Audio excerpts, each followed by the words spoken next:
जय माता दी। दुर्गा सप्तशती के 8वें अध्याय इस प्रकार है। ऋषि बोले, चंड और मुंड दोनों दैत्यों के मारे जाने पर एवं बहुत सी सेना के भी क्षीण हो जाने पर असुरराज महाप्रतापी शुंभ के चित्त में भारी क्रोध पैदा हो गया। उसने अपने दैत्यों की सेना का युद्ध के लिए आज्ञा दे दी। उसने कहा, आज उदयुद्ध नामक 82 सेनापति अपनी सेना को लेकर चले। कंबू नामक 84 सेनापति भी अपनी सेना के साथ युद्ध के लिए निकले और मेरी आज्ञा से 50,000 वर्ग कुल के असुर और 100 ध्रुव कुल के सेनापति सेनाओं के साथ कूच कर दे और फिर मेरी आज्ञा से कालिक मोहया दोहया काली के सभी असुर तैयार होकर शीघ्र प्रस्थान करें। भयंकर शासन करने वाले असुर राज शुंभ ने इस प्रकार आज्ञा देकर स्वयं भी बहुत सी सहस्त्रों सेनाओं के साथ प्रस्थान कर गया।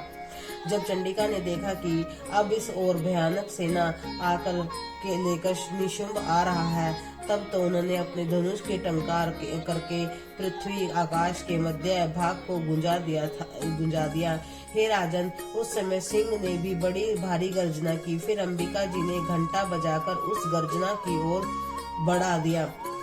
उस शब्द को सुनकर दैत्य सेनाओं ने चारों ओर से आकर देवी सिंह और काली को क्रोध के साथ घेर लिया। इसी का अवसर के मध्य में, हे राजन, दैत्यों के नाश के लिए और देवताओं की वृद्धि के लिए अत्यंत बल और पराक्रम से संपन्न होकर ब्रह्मा, विष्णु, शिव, कार्तिक स्वामी, इंद्र आदि देवी की शक्तियां उन्हीं के शरीरों से निकलकर उन्हीं रूपों से चंडिका के पास आ गई। जिस देवता का जो रूप जैसे भूषण तथा वाहन है, उन्हीं वस्तुओं से संपन्न होकर वह देवता शक्ति वही रूप धारण कर दैत्यों के साथ युद्ध करने आ गई। ब्रह्मा जी की शक्ति उसमें ब्रह्माणी कहा जाता है। वह हंसों से जुते हुए विमान पर आरूढ़ थी। आश्य कमंडल से सुशोभित थी। उस सबसे प्रथम उपस्थित हुई। महेश्वर की शक्ति वृषभ पर विराजमान सुंदर त्रिशूल धारण किए हुए, महासर्पों के कंकण धारण किए, मस्तक पर चंद्र रेखा सुशोभित थी। वह माहेश्वरी शक्ति आई। कार्तिक स्वामी की शक्ति हाथ में शक्ति मोर पर आरूढ़ गुरु ब्रह्म रूपिणी कुमारी अंबिका शक्ति दैत्यों से युद्ध करने आई। वैसे ही विष्णु की शक्ति गरुड़ पर सवार होकर शंख, चक्र, गदा, नाद, सर और खंग हाथ में लिए वैष्णवी शक्ति आ गई। यज्ञ वराह का विचित्र रूप धारण करने वाले विष्णु की वराह शक्ति वैसे ही शरीर धारण करके वहां आई। नृसिंह जी ने समान शक्ति को धारण किए हुए गर्दन के बाल को फटकारने से आकाश के चारों ओर बिखेरते हुए नरसिंही शक्ति वहां पर आ पहुंची। इंद्र की शक्ति इंद्र के समान रूप वाली 1000 नेत्र धारण किए हुए वज्र हाथ में लेकर ऐरावत गजराज पर आरूढ़ होकर वहां आ गई। तब उन देवी देवताओं से घिरे हुए शंकर जी ने चंडिका से कहा, मेरी प्रसन्नता के लिए शीघ्र से शीघ्र इन असुरों का संहार करो। तब देवी ने शरीर से अत्यंत भयानक सैकड़ों गिदड़ियों की भांति हूँ करती हुई बड़ी चंडिका शक्ति प्रकट हो गई। तब उस अपराजिता देवी ने धुएं जैसी जटा वाले शिव से कहा, भगवान, आप दूत बनकर शुंभ निशुंभ के पास जाएं। वहां जाकर उन महाअभिमानी शुंभ निशुंभ दानवों को तथा युद्ध में आए हुए दानवों को भी कहें कि हे दानवों, यदि तुम अपने जीना चाहते हो तो त्रिलोकी का राज्य इंद्र को प्रदान करें। सभी देवता यज्ञ भाग पाए और तुम लोग पाताल में चले जाओ। यदि तुम्हें कुछ बल का अभिमान हो या युद्ध की अभिलाषा हो तो आ जाओ। तुम्हारे मांस से वह मेरी गिदड़ियां तृप्त हो जाए। इस दूत रूप में स्वयं शिव जी को ही देवी ने ही नियुक्त किया। वह शिव शक्ति संसार में शिव दूती इस नाम से विख्यात हुई। जबकि शिव द्वारा कथित देवी जी के वचन उन महासुरों ने सुने तो बड़े क्रोध में आ गए और कहा, कात्यायनी देवी स्थित थी, उससे और बढ़ने लगे। वहां कुपित होकर उन देवी शत्रुओं ने बाण, शक्ति, सृष्टि आदि आयुधों से देवी जी पर पहले वर्षा करना आरंभ कर दिया। तब टंकार करके धनुष द्वारा पहने पहने बाण छोड़कर देवी जी से खेल ही खेल में उनको फेंके हुए बाण, शूल, शक्ति, परशु आदि शस्त्रों को काट डाला। फिर काली भी उनके सामने होकर शत्रुओं के शूल के प्रहार से चीरती फाड़ती दहाड़ती से कुचलती मारती विचरण करने लगी। उधर ब्राह्मणी शक्ति जी भी जिस ओर दौड़ती उसी ओर अपने कुमंडल का जल छिड़क देती, जिससे शत्रुओं का पराक्रम एवं तेज नष्ट होता जा रहा था। माहेश्वरी शक्ति ने त्रिशूल द्वारा, वैष्णवी शक्ति ने चक्र द्वारा, कुमारी शक्ति ने शक्ति द्वारा उन दैत्यों का आश्रय करना आरंभ कर दिया। इंद्री शक्ति के वज्र गिराने से सैकड़ों दैत्य दानव विन्न होकर रुधिर के पलाने बहाने हुए पृथ्वी पर गिराने लगे। वाराही शक्ति ने तो कुछ एक तो तुंड प्रहार से मार गिराया। कितने दैत्यों ने छातियां अपनी दहाड़ों से अग्रभाग से चीर डाले। वारा मूर्ति ने चक्र द्वारा बहुत से दैत्य चीर फाड़ डाले। कितने महादैत्यों को नार सिंगी द्वारा अपने नाखूनों से विदीर्ण करके खाने लगी।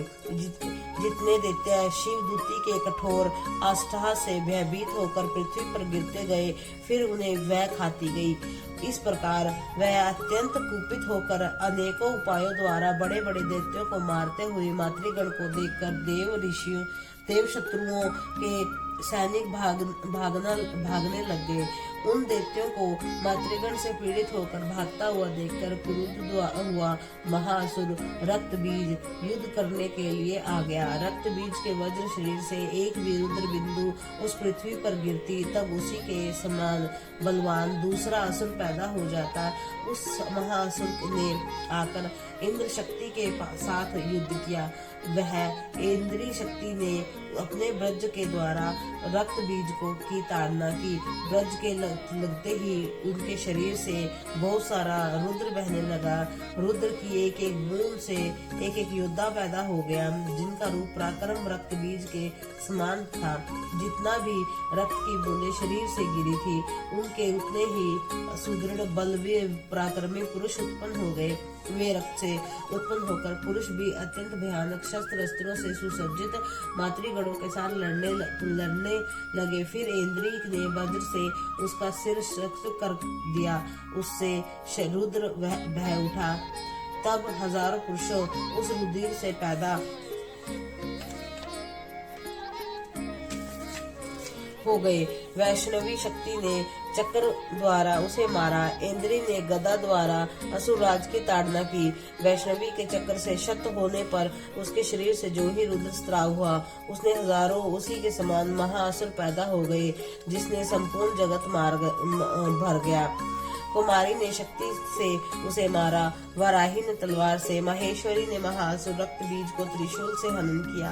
उस दैत्य ने भी गदा द्वारा सभी मातृगणों को पृथक पृथक मारा। उस समय रक्त बीज क्रोध में समाविष्ट था।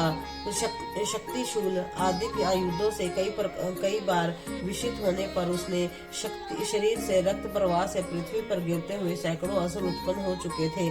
असुर के रुधिर से उत्पन्न उन असुरों से सारा जगत व्याप्त हो गया। देवताओं को डरा हुआ और उदास देखकर तब शीघ्र ही चंडिका ने काली से कहा कि हे चामुंडे, तुम अपना मुख और विस्तार से फैला लो। मेरे शास्त्र से पोत से गिरते हुए रुद्र बिंदु और बिंदुओं से उत्पन्न महादैत्यों को आपने वेद मुख द्वारा खाती जाओ। युद्ध भूमि में रुद्रोक्त इन महान असुरों को भक्षण करती हुई घूमती रहो। इस प्रकार कहकर चंडिका ने रक्त बीज पर त्रिशूल से प्रहार किया। फिर काली ने रक्त बीज का रुधिर मुख से ग्रहण कर लिया। उस असुर ने भी चंडिका का गदा चलाई हुई, किंतु गदापात द्वारा चंडिका को कुछ थोड़ी सी ही वेदना न हुई।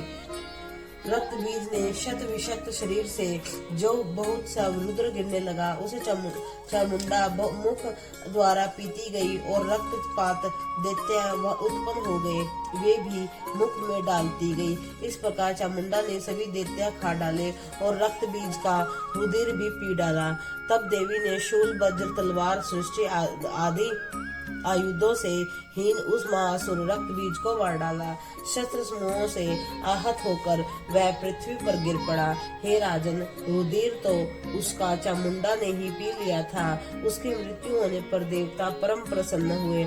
मातृगण उसके रुधिर पान के मद से उन्नत होकर नृत्य करने लगी। इस प्रकार दुर्गा सप्तशती का 8वां अध्याय का समापन होता है। जय माता दी।